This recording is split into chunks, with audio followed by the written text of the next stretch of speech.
21-ാം നൂറ്റാണ്ടിലും ഇത്രയും ലൈംഗിക ദാരിദ്ര്യമോ എന്ന് ഓരോ മനുഷ്യനെയും തോന്നിപ്പിക്കുന്ന ചില കാര്യങ്ങളാണ് ഇപ്പോൾ സൈബർ ലോകം ചർച്ച ചെയ്യുന്നത്.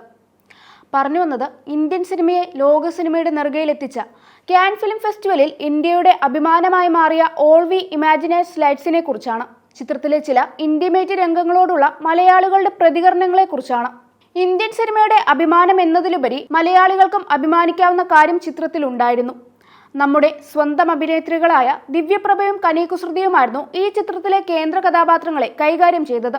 77ാമത്തെ കാൻ ഫിലിം ഫെസ്റ്റിവലിൽ ഗ്രാൻഡ് പുരസ്കാരം നേടുന്ന ആദ്യ ഇന്ത്യൻ സിനിമ നമ്മൾ ആഘോഷിച്ചു. പായൽ കപ്പാടിയെയും ഓൾ വി ഇമാജിനേഴ്സ് ലൈറ്റ്സിനെയും നമ്മൾ ആഘോഷിച്ചു. ദിവ്യപ്രഭയെയും കനീകുസൃതിയെയും അവരുടെ അഭിനയ മികവിനെയും നമ്മൾ ആഘോഷിച്ചു. എന്നാൽ നവംബർ 22-ന് ചിത്രം പ്രദർശനത്തിനെത്തിയതോടെ ഈ ആഘോഷങ്ങൾ അവഹേളനങ്ങളായി മാറി. അവഹേളനങ്ങൾ എന്നതിലുപരി സദാചാര പ്രശ്നങ്ങളായി മാറി. സിനിമയിൽ പ്രധാന കഥാപാത്രം കൈകാര്യം ചെയ്യുന്ന ദിവ്യപ്രഭയുടെ ചില ഇന്റിമേറ്റ് രംഗങ്ങളുടെ ലിങ്കുകൾ തേടിയാണ് ഒരു വിഭാഗം ആളുകൾ ഇപ്പോൾ നടക്കുന്നത്. അറപ്പുളവാക്കുന്ന അശ്ലീല കമന്റുകളും ഭാഷാപ്രയോഗങ്ങളുമാണ് പിന്നീട് സൈബർ ലോകത്ത് ദിവ്യക്കെതിരെ നടന്നത്.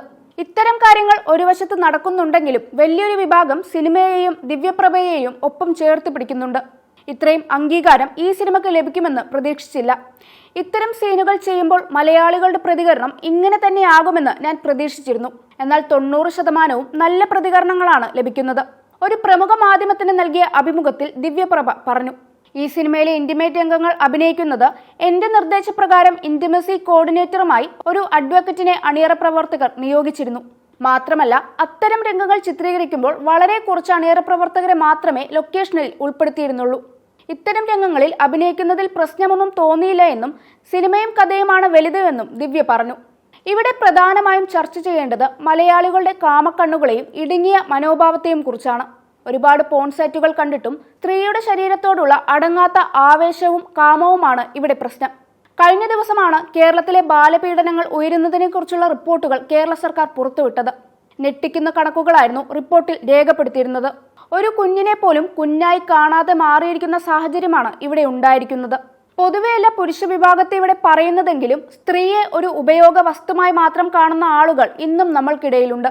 ഇത് ഒരു മാനസിക പ്രശ്നമാകാം, അല്ലെങ്കിൽ കൃത്യമായി ഒരു സെക്സ് എഡ്യൂക്കേഷൻ സിസ്റ്റം ഇല്ലാത്തതുകൊണ്ടാവാം.